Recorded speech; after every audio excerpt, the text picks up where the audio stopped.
This is episode number 165 of the Homeowners Show. Whether you're DIY, We're looking to ready to hire. We're here to help you find the best information and options for you and your home. That was really, really bad. Thanks for showing up, guys. My name is Kevin Hackett, and this is Craig Williams. Greatest intro ever. I love it. I had nothing to do with it. It was beautiful. It was my favorite thing. Y'all, Kevin has cheat sheets. Yeah, no, well, I actually do have cheat sheets, but I never use it anymore. This is episode 165. I don't need a cheat sheet for the intro anymore. Everything's screwed up tonight. It's your security blanket. It wasn't there. It's always, I don't know what to do. I don't know, man. I'm freaking out over here. Freaking out. Things are different. We don't like it. I don't know, man. How are you tonight? Dude, I'm exhausted. Yeah, I know you are, man. I'm here. I'm present. I'm probably not going to be on topic. I may ramble a bit. Okay. But I'm awake. And this is Craig tired. This is not two bourbon Craig. It's different than two bourbon Craig. It's a totally different Craig. Yeah, totally different. So we'll see how that. I don't know that we've ever had exhausted Craig. Exhausted Craig can be silly. And it's a term that I don't know if you've. A lot of people, whenever I use this term, they don't know what I'm talking about. But I use the term simpled out. What is it? Simpled out. Simpled out. Yeah, you get simpled out. Whenever you get so exhausted that you become silly. Okay. I call it simpled out. I don't know where I came up with that. My mom probably told it to me. I don't know. But that's what I call it. My youngest tonight was asking me, I think she was trying to ask me what dag nabbit means. One, I was too tired to answer that question. Two, she said, what does dang tabbit mean? Of course she said it wrong. And so I had to do like a double take. I was like, dang tabbit. Is that like a cartoon? Yeah. I don't know. What is that? Okay, so I was like Googling it. And I was like, hang on. No, you're dag nabbit. That's it. So the question is, who says that, you or your wife? Oh, me. Okay. My wife would never say something like that. She's too highbrow. Yeah. She would never deign to speak such lowly colloquialisms. So, oh man, but that's good. So tell us why you're tired. So I don't even know what I did on Friday. A lot, I'm sure. That was like my longest work day of the week. But anyway, Saturday we ended up getting club seats to go to the A&M Auburn game. That worked out well for you. It was so good. As an A&M fan. Yes. Yeah. It worked out as an A&M fan. It just worked out in general because the tickets were amazing. Yeah. My friend Michael hooked us up, and one, like, it was on the alumni side, which I'm so happy to be on because it's in the shade and all this kind of stuff. And you don't have to stand the entire game. You don't have to stand the whole game. But there's like, a bar and stuff right there behind, and we had a parking pass like right next to the stadium, which is just unheard of. Yeah. We got to take escalators up to our seats. It was just a whole beautiful experience. Nice. Leaving town was a whole other thing. But then the next day, that afternoon, I left and went to Fort Worth. Yeah. And went and hung out with my buddies, Wes and Abby, and we went to this really cool gun range there in Fort Worth. I think it's called Smart Shooters. But anyway, what was cool about it is you could get your own private range suite. Yeah. And it was unlimited time. And a bunch of targets and different things like that. And we just went through a ton of ammo. I guess they figure eventually you're going to run out of ammo, which means you have to leave, right? Joke was on them. I brought like 500 rounds of 22. Like one of those buckets? Yeah. Like a bucket of 22? Yeah, I know what you're talking about. So, yeah. Yeah, we had a really, really good time. And they had like this whole gun wall, and I think it was $15. And you could swap out any of the guns on the wall and take them back there and shoot them as long as you had the ammo for them. Like 007 style? It was cool. Yeah, it was like this whole like a peg wall full of nothing but handguns and semi-autos. Nice. My favorite one was this. We shot this Ruger 9mm rifle. Interesting. That had a magazine load What? instead. Yeah.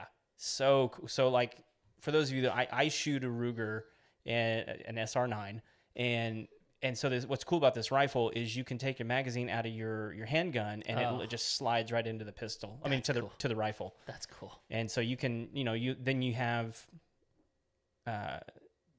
17 rounds in your rifle. Nice. But they had an extra magazine there for us for that rifle, and what did they call it? They like the joystick or something like that. Oh my goodness! It held 28 rounds in the magazine, which is completely impractical for a pistol, but for a rifle, all good. Yeah, so cool. But yeah, and for never shooting, they were really good shots. Yeah, I saw the photo of like the aftermath, and I liked your comment. Nobody won, but the target lost. The target lost. Yeah, that was really, really good. Really, really good. Well, cool, man. So now I'm here. Now you're here. And just exhausted. I mean, you worked today again, right? I did work today. Yeah. Yeah, and if you're watching this on YouTube, you know that our time, it's 9:30, but for our guest, it's even an hour later because our guest is from Canada. Yeah, but he's excited because he gets to hang out with us. Yeah, he is excited. I know he's excited. We're glad to have him. His name is Lewis Vandervalk. Lewis, we are glad to have you. Welcome to the Homeowner Show. Thanks, boys. I appreciate being here. Appreciate you having me on. And I'm excited to just chop it up with you guys tonight. Yeah, man. Very, very cool. We're glad to have you. Lewis, give us a little information about who you are. I mean, obviously, you're from the different country to the north and all that cool stuff. But tell us a little bit about who you are. We probably ought to let everybody know that you own a junk removal company, and that's what our episode's going to be about tonight. So maybe tell us a little bit about who you are and how you got started doing junk removal. Awesome. Yeah. So basically, I'll go back a little bit. So I own a marketing agency, and I'm in the business of looking for areas that, we can help customers dominate. And in our backyard, we found junk removal was a easy to dominate niche. So what did we do? We kind of looked at things for a little bit, and then my business partner, Ryan, and myself, we just dove right in. So we got to use all the strategies that we help our clients with and turn it into a business that we could kind of practice on, put our money where our mouth is, so to speak. And we started that in May. And it's grown really fast and really well. It's been really, really exciting. So that's the short version of it. On a personal note, I'm a husband, a father to two with another on the way, and really enjoying business and family life and figuring out how to mesh them all together and become better every day at the process. Man, that's really cool. I'm excited to talk to you about this business because we've actually advertised the last couple of weeks about a business called Sustained Growth Solutions. It does a very, very similar thing to the way you do marketing, which is gathering leads for business owners and helping them win by kind of taking that off of their plate. And so that's from what I understand, that's what you do with your marketing agency, but then you turned it into an actual business. So super, super cool. I'm really interested to know, I think there's a lot of people that like they hear something like junk removal and may not. I mean, are you cleaning out hoarders' houses or what are you actually doing with junk removal? So it can vary. It can vary wildly. Like this morning, we got a quote that came through off the website for a 30-foot high barn. So we do junk removal and demolition. So we've done, on the demolition side, we do a lot of shed demos, deck demolition, hot tub removals, that sort of thing. And then junk removal, yeah, it can be hoarders' houses. We've done a few apartment cleanouts where it was just, the tenant was evicted basically, and the apartment owner just couldn't deal with the mess. So we were called in to haul it away. We'll do yard debris cleanup, construction debris cleanup. We haven't gotten any dead bodies yet, but things like that, right? Just cleaning up after people, the things that they don't want to do, or, the things that they just don't have time to do. Well, so and you mentioned no dead bodies, and I'm curious as to how the law works. Like maybe when you find certain things in the house that maybe you can't touch. I mean, do you have like a list that you guys go through when you're cleaning out a space as to like, all right, if we come across this, we got to, halt production and make a phone call here? We have not run into anything like that. I obviously, if we found something like that, it would be halt. We haven't run into anything. The only stipulation, like some people ask us to make sure that we take things to the dump. Some of it we donate to local community centers. But we've had a few people say, "Hey, can I have pictures of this?" To make sure that it did go to the dump and someone else isn't using it. Other than that, it would be common sense. If we found a dead body, there's someone else that needs to be called in. That's not our area of expertise. Biohazard, that's also not an area of expertise. That kind of falls into the same category. But for the most part, everything's been fairly tame that we've dealt with. Yeah. So like if you guys, like we're like cleaning out a shed and there's like used motor oil, what would you guys do with that? So we have disposal sites for that. So a lot of people, people mostly know you shouldn't dump it down your drain. Right. You can't, just throw it in the garbage usually. So we have disposal sites for that. And most companies like ours will have connections who they can take it to, whether it's to be recycled, to be disposed of properly, like paint and whatnot. It can't just be thrown in the garbage, or shouldn't be, that sort of thing. So there's a few things around that where, calling us may save you the hassle of having to do that, right? Having to go through that, who do I call? Where do I go? How does that all work? Yeah. I had a very well-cultured cousin one time tell me that used motor oil makes an amazing wood stain. I don't think you should try it. I don't think it's a good idea. It's just something I heard. Well, yeah, cultured. The I like smell would never leave. Yeah, no, that's the smell that keeps on giving, right? Like, yeah, just forever and ever. So that does bring me to a question though. Like, do you like?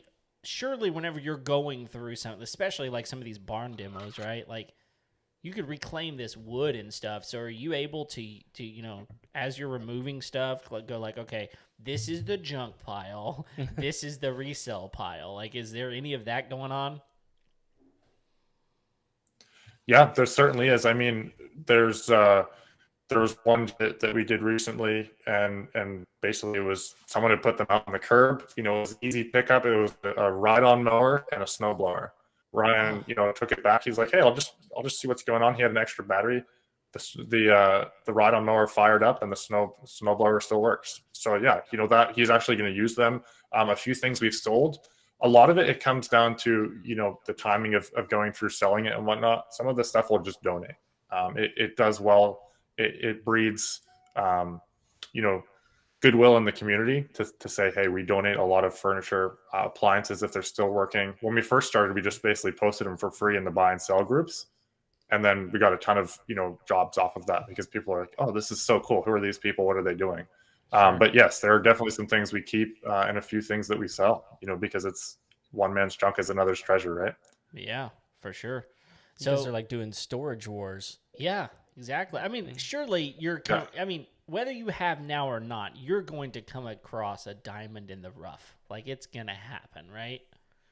I mean, have you come across It's pretty anything? Cool. Like there's some stuff, like I'm not actually out in the field too much. There's been only a handful of times that I have been, and I think it's for the better because I am very much a reseller at heart. I before starting my agency, going through school and before that, I would buy and I would flip tools. I would flip things on Marketplace. So our garage would be full of stuff if I was actually out on the trucks. But yeah, no, there's definitely some things, and you never know what you're going to come up on, right? I've talked to people in the industry. I was talking to a guy the other day. He found $10,000. Jeez. Like just and this was a job. I don't remember. He ended up keeping it because he just couldn't get in touch with who's ever it would have been. I don't remember what the job was, but he went through the various avenues and he just ended up having a $10,000 tip on the job. Jeez, wow, that's a good day right there, man. It is. That is a good day. So so if you're throwing stuff out, people who are listening, make sure you clean out your pockets and whatnot because we'll probably check quickly. Yeah, no doubt.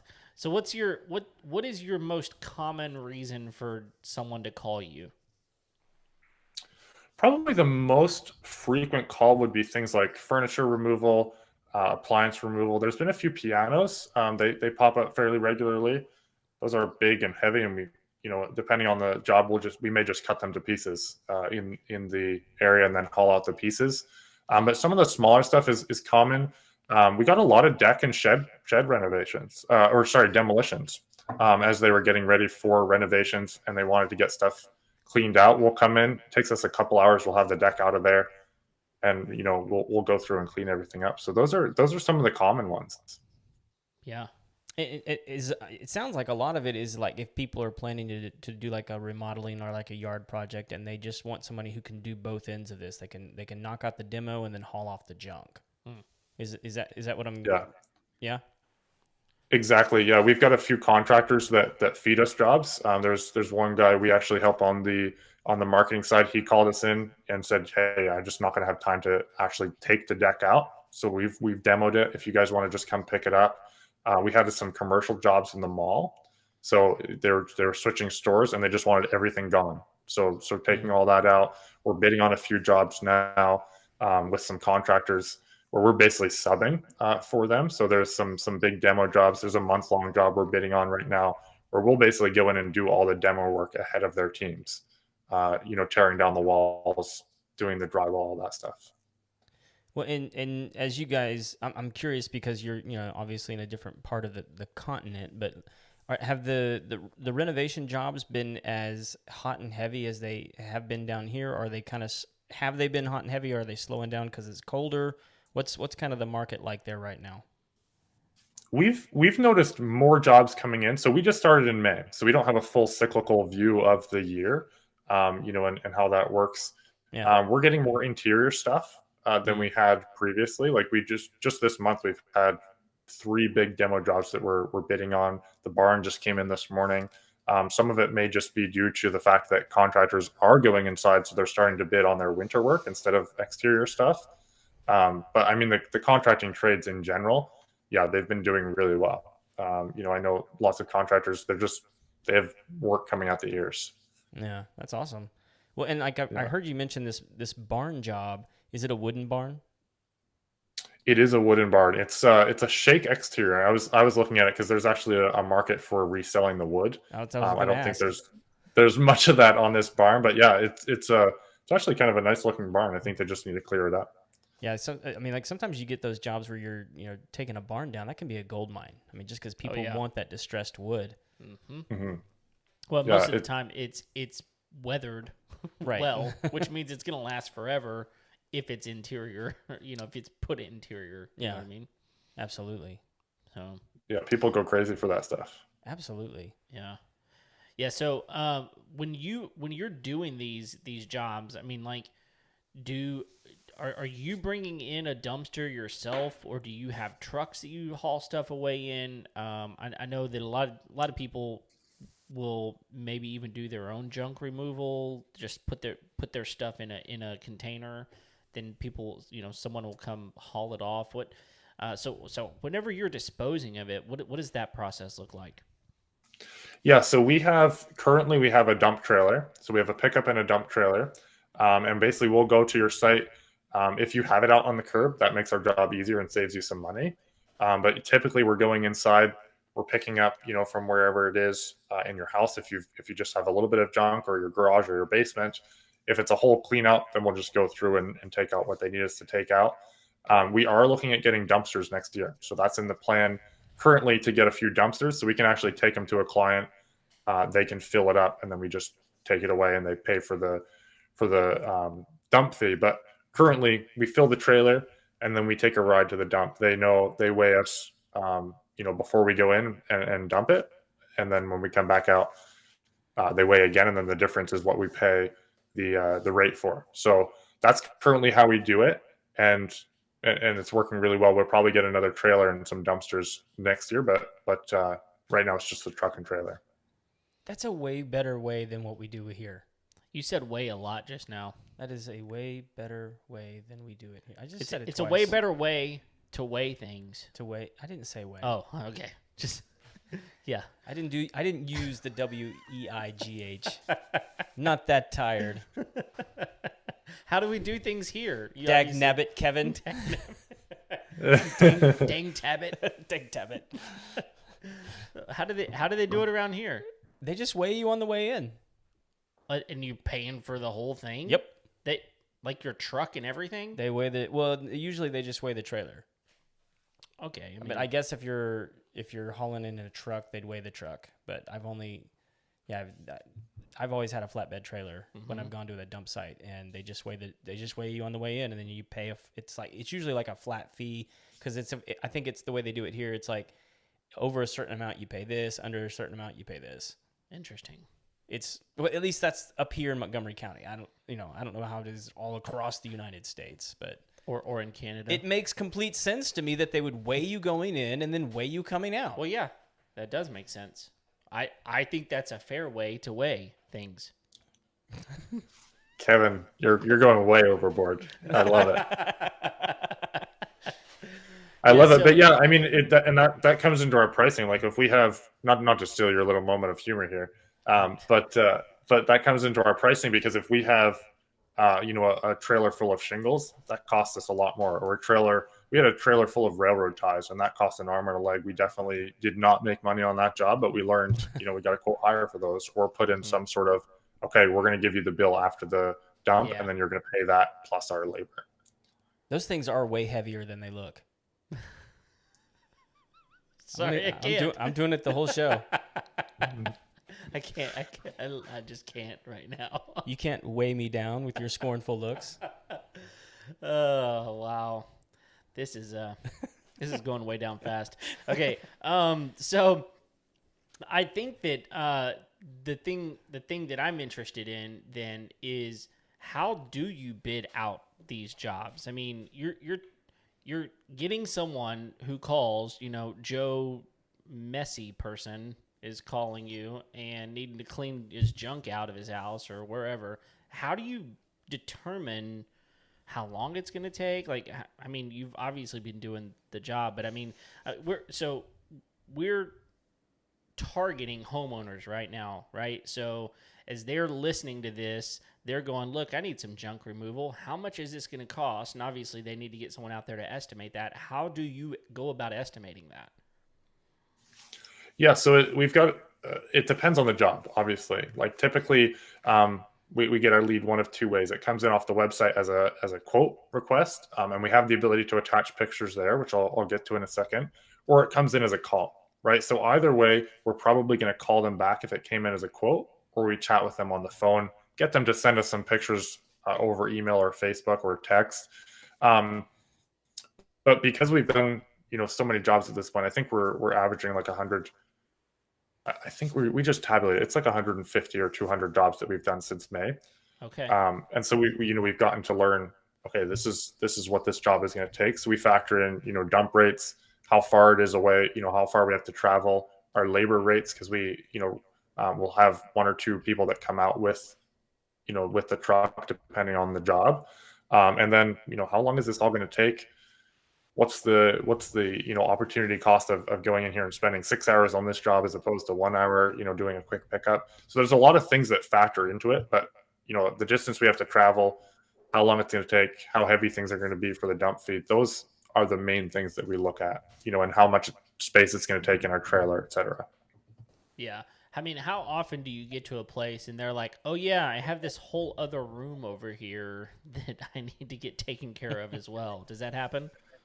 That happens more times than you would think. Someone's like, they have us out for a little job, and then they're like, usually it happens between the initial quote, and then we get out there and they're like, man, I was just, getting this stuff ready, and I realized I had all this other stuff. Can you take this and just throw it in? It's not that much more. Yeah. So we tell people, hey, if we come out and there's a bunch more, the quote's going to change. So be aware of that. The other thing is, we've quoted pictures at the beginning of piles of junk, and that is usually the hardest thing to quote is a pile of random junk that's in the grass. You open it up and there's a bunch of shingles underneath or concrete or what have you. So we typically have to go out in person on those and try and dig through a little bit. But yeah, there have been times where people they want to throw a few things extra on the pile. Yeah, I would imagine that happens pretty commonly, because I mean, I also think that a lot of times people don't realize how much junk they actually have, right? Like, I mean, Craig, you just got through like going through your barn here. It was glorious. And it looks a lot different. But I mean, did you find yourself going, I just cleaned this out. There's more. Yeah. And more. And more, you know? Yeah, my hate grew and grew. This is a Dr. Seuss book ready to be written, isn't it? That's right.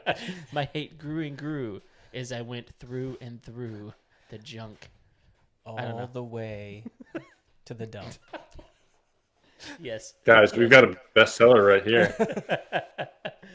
Yeah, I think we're on to something. I don't know what. We're on to something. Well, we probably need to break and pay the bills here. We do need to do that. You want to go? Yeah, sure. I'll go ahead. I already kind of mentioned Sustained Growth Solutions. It is a whole new way for business owners to figure out how to sustain their business and grow, because I know there's a lot of people out there. They want to grow their business, but they're trying to figure out how. Where are they going to get their leads from? And so Sustained Growth kind of takes that all out of their hands and puts in a whole new lead system to generate leads for your business, and it's exclusive to you. So those leads come directly to you each and every month. And so if you're interested as a business owner in getting quality, high quality, exclusive leads for your business, here's all you got to do. Send an email to info@sustainedgrowthsolutions.com. You'll be hooked up with someone who can give you some more information. Mention that you found them on the Homeowners Show, and that will be a great little plug for us. And so, yeah, Sustained Growth Solutions. Give them a chance. Also, this episode of the Homeowner Show is brought to you by TermaSave. TermaSave is the only residential home warranty system for and against termites. Termites are one of the most expensive bugs that you can have infest your home, causing over $2 billion worth of damage in the United States alone every year. It can be a very expensive problem to have, and if you don't have it taken care of quickly, it just gets worse. One of the things homeowners continue to do is to avoid dealing with their termite problems because it's one of the most expensive treatments that you can have done for your home. And with TermaSave, for only $35 a month, you can have your home protected. Just go to termasave.com, fill out the form, and you are on your way to full home warranty protection against termites. Bada bing, bada boom. Done. Awesome. Lewis, man, what you mentioned those railroad ties. Have you how big of a stack of those things did you pick up? So this was a solar job that Ryan did, and he heads out about noon. I'm sorry, I got to interrupt. What do you mean a solar job? Solo. So sometimes he heads out on the truck solo, as opposed to having a helper. Solo. Sorry. He's from the Northeast, right? One of them is solo. Yeah, not solar as in like a sunshiny job. It's a solo, like a solo cut. It's like, are they installing solar panels on railroad ties? I feel like sunshiny job is part of the Dr. Seuss book we're gonna write. All right, continue, Lewis. Yeah, so he did a solo job. So he headed out about noon, and we're like, all right, cool. Just headed out to do this job. This helping this lady out get some railroad ties and some junk and whatnot out of her yard. There's some scrap there. He was excited about getting that, because we'll recycle scrap and get a little bit of money back for it. At around 4:00 in the afternoon, notice I said he went out at noon. Yeah. Around 4:00 in the afternoon, I was like, how's things going? He's like, man, I underbid this job. This is brutal. He ended up hauling out 8,000 pounds of railroad ties by himself. Wow. That's insane. Wow. It almost overfilled the trailer. So he lifted them all in. Like some of them he had to chop up, but I think he got out of there around 8 in the evening. Got his workout in for the week, and we basically had to go back to the client and say, hey, this is way more than we thought. We're hiding here in the grass. We're gonna have to get you to foot some of the bill. We way underbid this. So that was a fun learning experience. That was in our first couple months of running the business. So it kind of changed how we bid the jobs, and we learned from it and pivoted. But yeah, that was a good, fun job for sure. I got to tell you, I've never heard like a good railroad tie story that ended well for the person who got involved. Well, I'll say this. So there's a reason that Craig asked you this question, Lewis. And I want to hear it. Yeah, there's a reason. I will tell you, they burn a long time. They do. And Kevin was involved in the. I was. It was a long night, and I think it was a year ago yesterday. It was a year ago yesterday, and there's a reason we know that, but it doesn't matter. We needed more drinks. It took a long. We left it. It was still going. Yeah, I think you had the smart move by hauling them off. We had, I don't know how many of them there were, Kev. Well, there weren't just railroad ties. There were telephone poles as well. Yes, right. There was a lot less telephone poles than there were railroad ties. No, there were. I don't know. I bet there were. There had to have been at least 20 of them. I was gonna say 20, 25 at least. Yeah. Yeah, and so we lit it on fire, and I don't think I left the fire until like 3 or 4 in the morning that day. Couldn't. I mean, we started like around 4, 5 in the afternoon. Yeah, it was one of those deals where it's like, and it smoldered for like 2 or 3 days after. Yeah. I was going to say it's probably still burning a little bit now. It may be. I know that it was one of those deals where Craig was like, "Hey, I've got the water hose over here," and I'm like, "Well, do you have your phone on you, and is it charged where it can call 911?" That's what I want to know, because it was a big fire. It was a big fire. Yeah, it was a hot fire. It was a really hot fire. We had to sit a ways away from that fire. Yeah. You're basically burning pure oil at that point. It's like a candle wick. It is. I mean, it's really what it is. Yeah. So, I mean, I don't know what they season those things with, but creosote. Okay, whatever he just said. They're soaked a long time. So creosote is, everyone believes it to be like this magical thing that keeps bugs from eating wood. It's not true. What does it do? Does it encourage it? No, it sustains the life of the wood is what it does really, really well. Okay. But everyone thinks that it's a chemical, right? And so everyone thinks that creosote keeps termites from eating wood. I can't tell you the number of times I've seen hollowed out railroad ties. So here's a question. We're way off topic, so might as well go down this for a moment. What do termites not eat that's wood related? Nothing. That's what I thought. Yeah. So if it's wood, they're going to eat it, right? Yeah. Well, and it's not just wood. It's any cellulose. Okay. That's why they'll eat cardboard, paper, books. So do they enjoy attics then? I mean, just eating up. Do they ever just eat up attic insulation? I've never seen them do that. I've seen them eat like the paper side of insulation, but never because most insulation is not. Well, most of it's fiberglass, but they do have cellulose that's blown in, so yeah, that's an option. That's a different kind of termite, so that'd be kind of weird. Okay. But that's a different show. Yeah. So Lewis, have you ever carried off termite infested things in the past? We haven't. So termites aren't. They. I was going to say they're probably not as common where he's at. No, they're really not. The beautiful thing about Canada is that we have winter, so it freezes all those sorts of things and they die, and then spring comes and we can enjoy summer without termites. What do they call that when it's like so many inches of the topsoil freezes? You know what I'm talking about? Like permafrost? Yeah, is that what that is?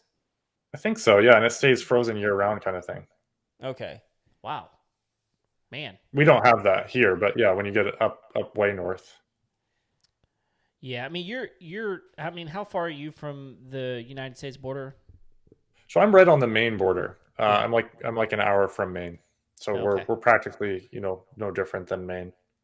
Practically no different. So you eat a lot of lobster. Is that there's a lot of lobster. Yeah, a lot of lobster, a lot of seafood, all that good stuff. Man. This sounds glorious. Absolutely glorious. Except for all the junk. That's not glorious. Obviously, Canada. Yeah, Canada's the only place with junk, which is why we decided to set up here. You've not been to Texas. there's a lot of really, really, really old places here in Texas. Well, and my follow-up question to that for Lewis is like one of the ways that you see it dealt with here in Texas is like every mile and a half there's a storage facility. Oh yeah.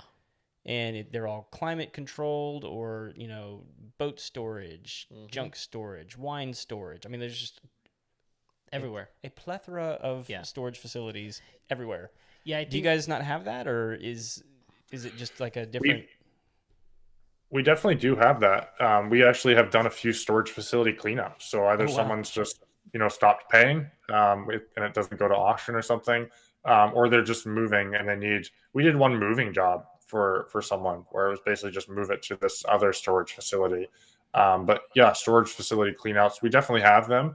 They're not as common, I would say, in probably more population dense areas. Mm-hmm. Up here, there's enough land where, there's land in Texas too, but there's enough land where it just accumulates on their yards and they don't care enough to call us. Those will probably never be our clients. Their storage facility is just strewn across their yard.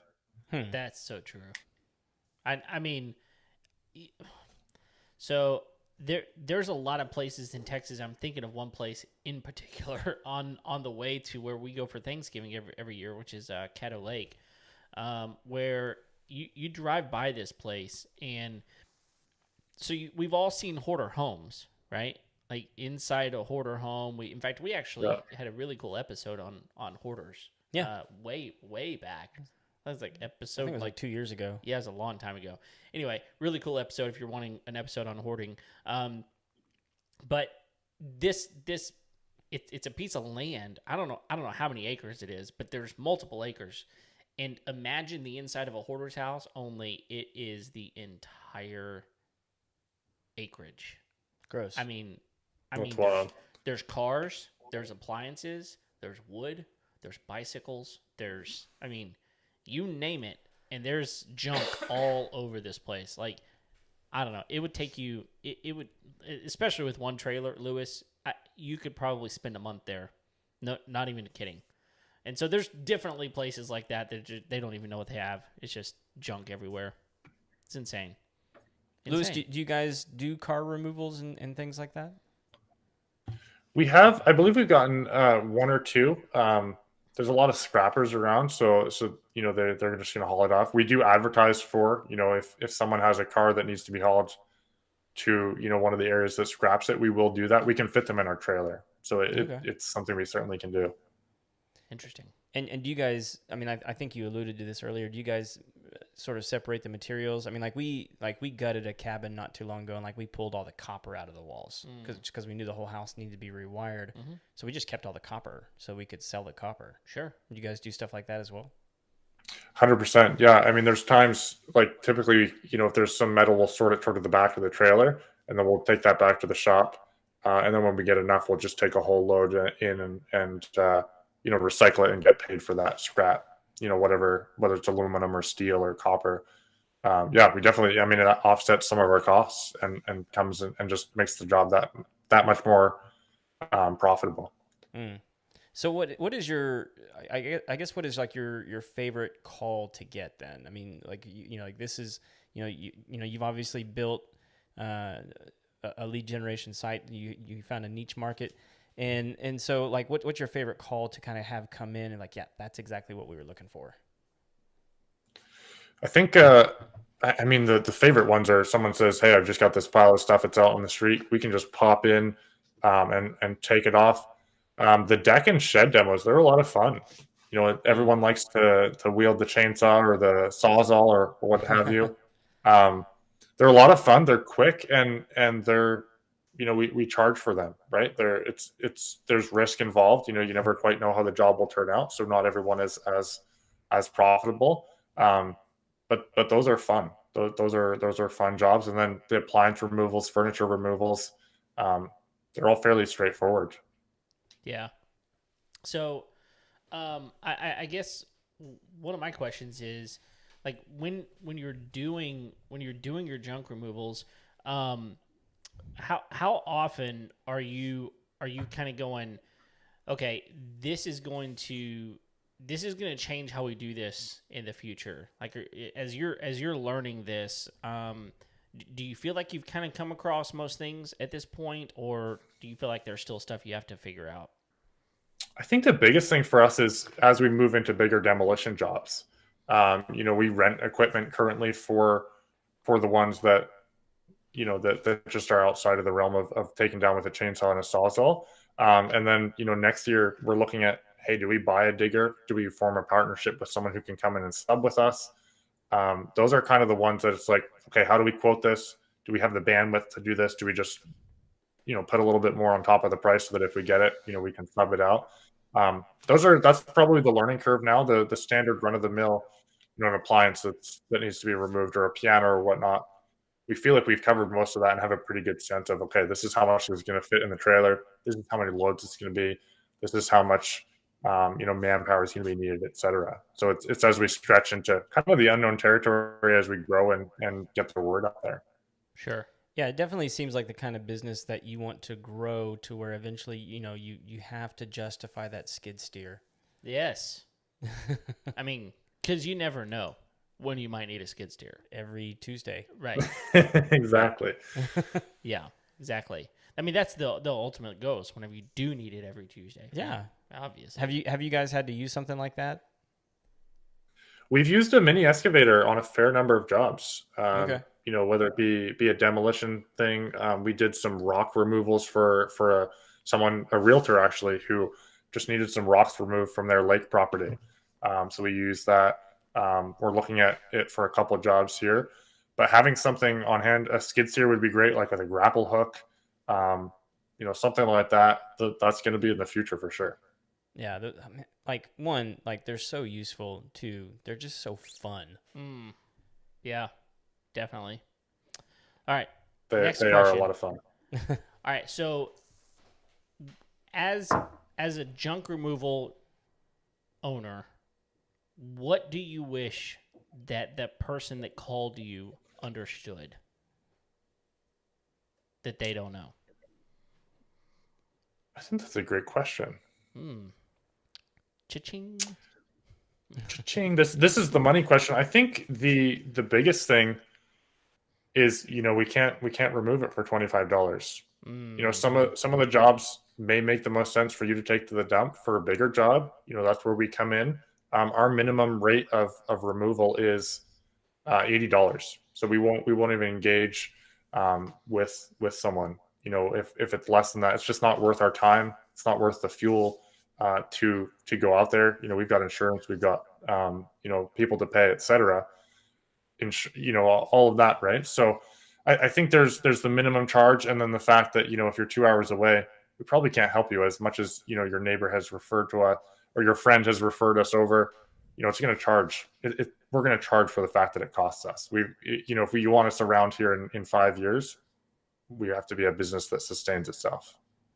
Yeah, I think everybody is naturally geared toward how can I get this done the absolute cheapest way I can get it done.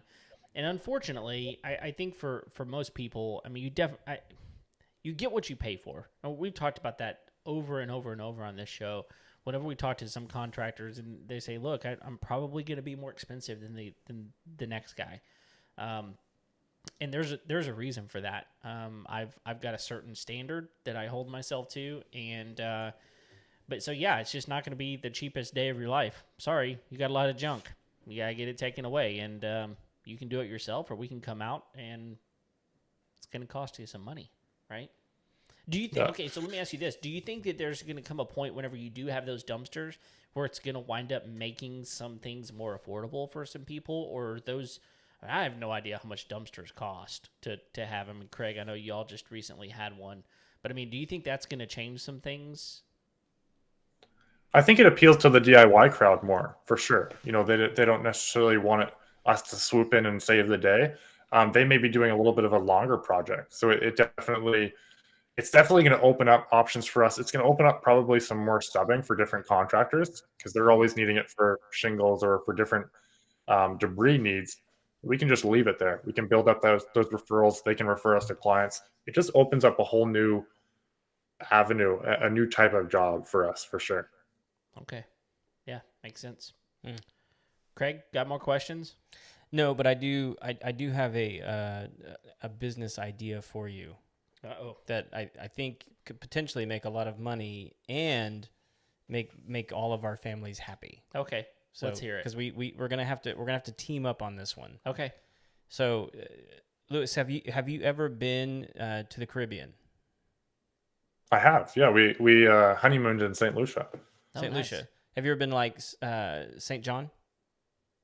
I haven't. No. You haven't. Okay. So St. John is the only national forest in the Caribbean, the United States National Forest. Okay. It's a national park. Sorry, national park. Okay. And it is covered in junk. Absolutely covered in junk. Junk everywhere. Is that just because there's nowhere else to dispose of things on the island? There's nowhere to go. Okay. And so like the person that could figure out and like here's the thing, I think it could actually be like a government contract. Okay. Because it is a national park and they want to keep those things clean. But like people, like their cars break down and they just leave them on the side of the road. Interesting. And abandon them. Sure. And not only that, they have, because they have a lot of hurricanes and stuff like that, when like they tear down buildings, they don't have anywhere to take the trash. Mm-hmm. So they just put it in the lot next to them. That's wild. And so like over the years, I mean, like you will literally see the jungle like absorbing cars and different things like that. Sure. And because the only way to get to the island is by boat. Right. And so really you just need like enough government money to invest in a barge and some guys and some crews to get the, Okay, so that's the business strategy is for us to go remove the junk in St. Lucia. Yeah. And in the afternoons, we go find the little pool bar. Is that the way that works? That's absolutely the way. It pays for all of our rum. That sounds like a money idea. It does. Yeah. Yo ho ho. Yo ho ho. Yo ho ho. Oh man! See, there it is. We just needed the name. Yep. We now that we've figured out a name, it's just a matter of Lewis. You've got the expertise. Craig and I don't have anything. Craig has the idea. I got nothing. I don't think Ryan will be too upset about headed to the Caribbean either. There you go. There you go. I mean, at that point, we would be national heroes. Absolutely. Yes. Yeah. And that's what all Canadians want is and to that's just to be a U.S. national hero. You start right, there because it's a smaller park. Oh, okay. And then you get the contract for all the rest of the parks. Oh, okay. So yeah, all junk removal from national parks. Wow. It'd be a nice contract. It would be. Sounds good. Let's draw it up off air after. I'm down to make it happen. All right. Lewis is with me. Yeah. I know Lewis. He's up for a good idea. He's up for. I am. All right. So here's the next money question before we get to the thing that everybody waits for, and that is, what have we not talked about in regards to junk removal that you think a homeowner ought to know? I think you should just save all your junk for us and not ever get rid of it, so that we can just keep feeding our families and making the community better. Yeah. Hey, I'm all for that. Yeah. Let you figure out a way for me to stay sustainable. That would be perfect. Yeah. There's no it's a pretty straightforward business. There's not a ton of levels of complication. I listened to a few shows that you guys have done, and there's always some hidden thing. The work that we do, it's fairly straightforward. It solves a problem. For a lot of people, they don't have the time, the money, they have the money because they're calling us in, the time, resources, or the manpower to make it happen.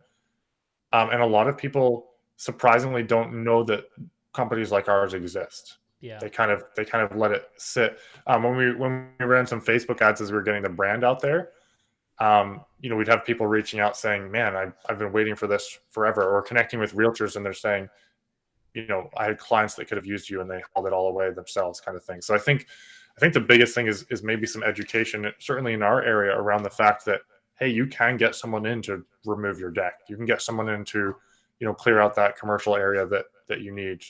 We did like a dentist office basement clear out.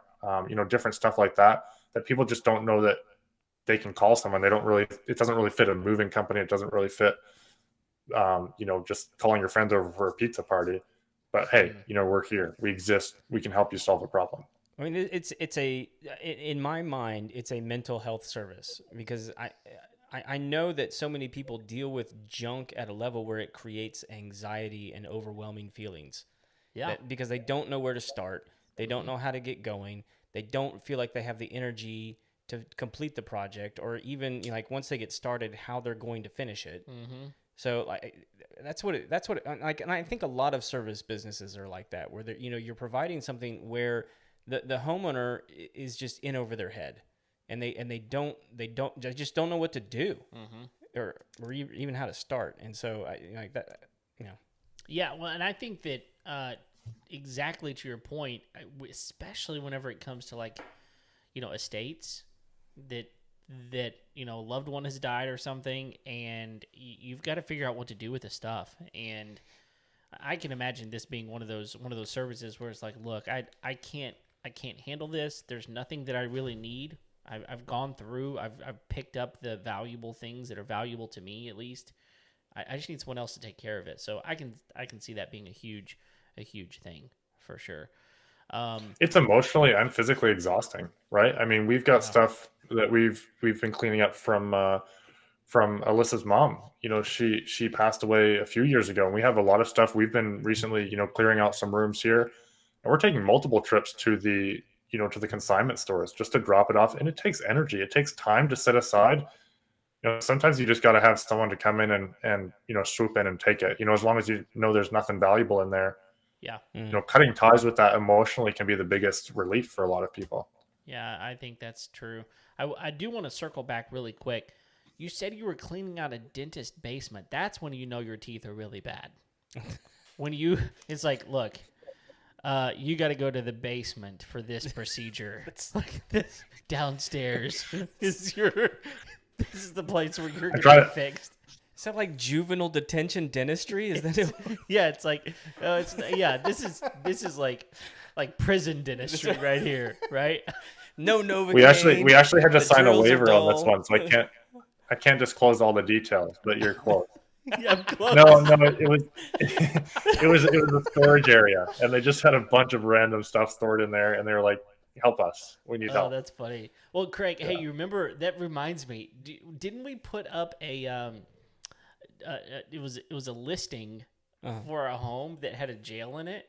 Do you remember this?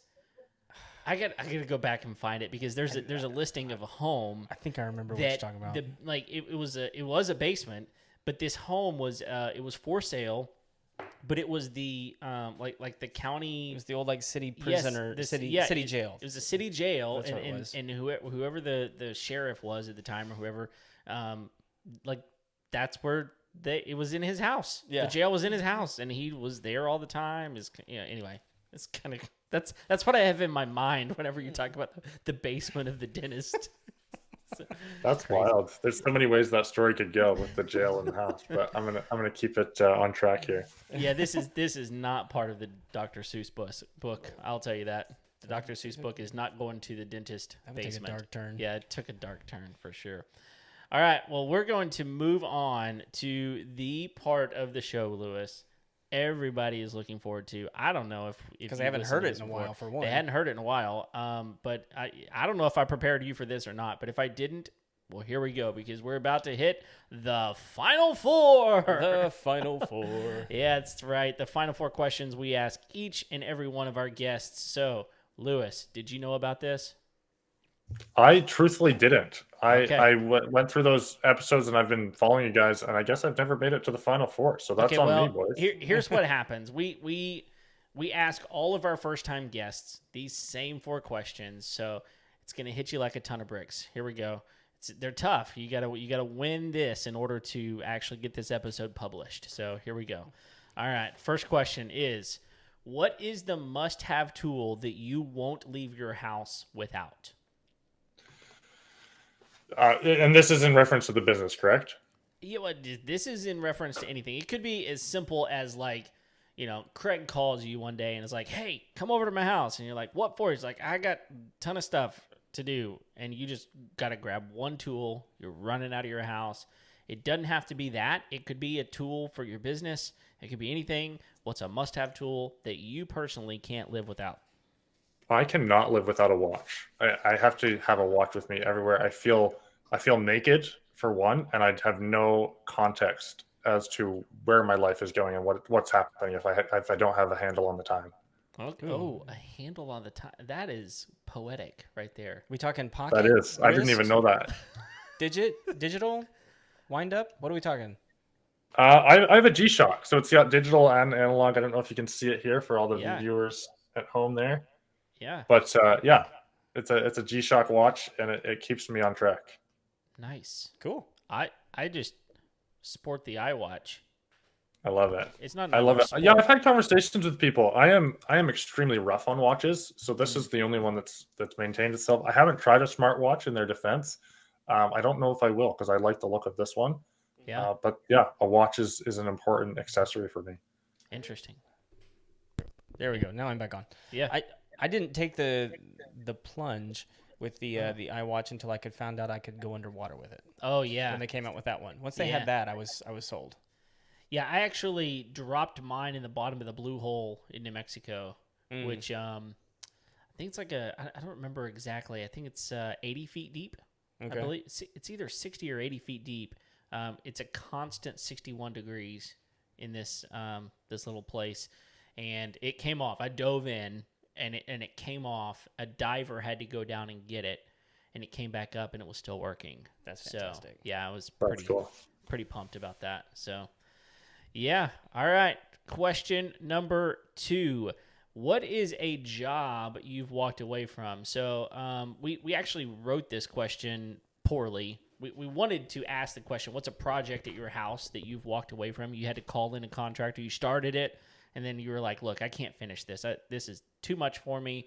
But we didn't. We quickly wrote, what's a job you walked away from, right? And so some people take this as a career you walked away from. Some people take it as like a job that you were working on that you walked away from. But I'll let you take it wherever you want to. Lewis, what's a job you walked away from? Oh, there's so many ways to take that now that you opened it up like that. I would say, I mean, there's many. Saying no is a skill that I'm working to perfect. I walked away from an engineering career, actually. That's probably the most blatant one that steps out. I went to school, have a degree in engineering, and quickly realized, I liked interacting with people more, and I just had this desire to do more and kind of be more in control of the ship. Notice I didn't say have more time freedom, because starting a business is pretty in depth. But I kind of got told no at a job. I asked for a raise at a job and got let go 2 days later. And so that was kind of the first thing. I ended up getting another job at an engineering firm, but that catapulted me into the business world. So walking away from that, much to the disconcertment of my parents, they're like, what are you doing? You just got this degree and all of that. So that was a big pivot for sure. Yeah. And I would say it's worked out well for you. But I am very, very pleased with it. Yeah. And because I think it's one of those deals where you took that problem and are like, I'm never going to put myself in a position where someone else is controlling that in my life again. And you took control. It changed the perspective, from, you have a career that's great and, consistent stream of income for the family, to now it was a much easier sell for my wife to take a little bit more of a risk with the income stream, having seen that it could just go poof in 2 days time. Nice. Yeah. No, that makes a lot of sense. So I think that's the perfect answer for you from what I can tell. That's good. All right. Next question. How do you wind down at the end of a long day? I don't do a whole lot of winding down, if I'm honest. I go in sprints. So I do, like, at the end of my workday, one of the things I've been working on is separating from, business life, because it's just go from the minute I step in the office to when I step out, and my brain will just keep going. As I blend back into dad life and whatnot. So I try and take 15 minutes and just empty my brain onto my to-do list. But winding down, it'll be about, once a week is pretty much the rhythm that I am in. I'll reading is probably my favorite wind down. I'll read for a couple hours, maybe get a book or two done. But reading consistently, going for a walk, those are probably two of the biggest ones to just kind of reset and reframe and get some perspective back. Cool. What are you reading right now? Well, that's a great question. I have a lot of unfinished books. I'm reading. I just started A Man's Search for Meaning by Viktor Frankl. Oh, okay. Was that referred to you by Mr. Peterson? It may have been down the line. I didn't get it directly from him, but I've seen it kicking around in a few of my circles, and I was like, okay, it's time to start reading. I started it last night and got like halfway through the book. It's pretty crazy. Yeah, and it's a good one. I know Jordan Peterson talks about that one a lot. Yeah. So do you tend to do more psychology, or are you just kind of all over the map? I am more in the vein of psychology, sales, a lot of business and development books, and then autobiographies. I haven't picked up a fiction book for a long time. I'm with you. Yeah.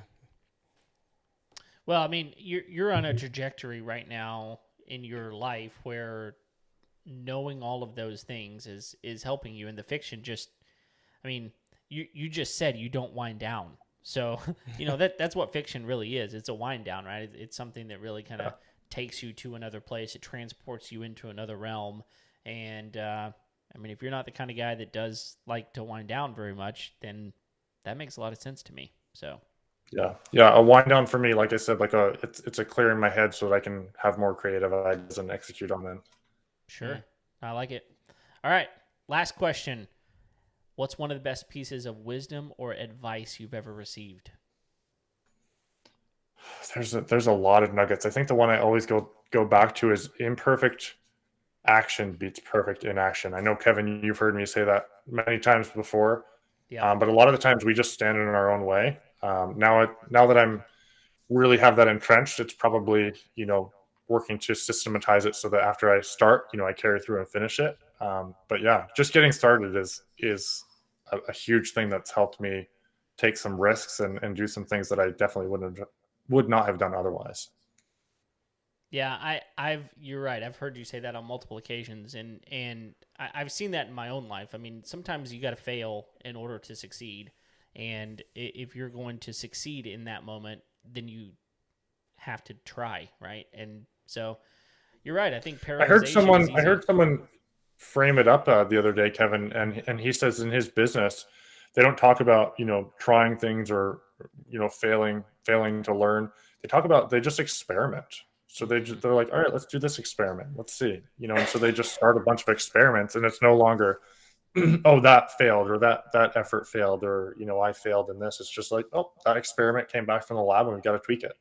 So that's been a cool reframe to say, okay, I'm going to start it and we'll just see where it goes. I actually love that. I had in my career at one point, I had something that I proposed, and the answer that I got was, yeah, why don't you just kind of do that covertly? And I was like, why would I do it covertly? Like, shouldn't we tell people that we're doing this? There's no reason to do it covertly. And they're like, well, yeah, but then if it fails and we don't have to walk it back. And I actually said, well, what if we just framed it as an experiment? Because people fail at experiments all the time, and then you can just change the variable a little bit and keep the constant and try again. And if it fails, it's just an experiment. So, it goes into another thing that I really love.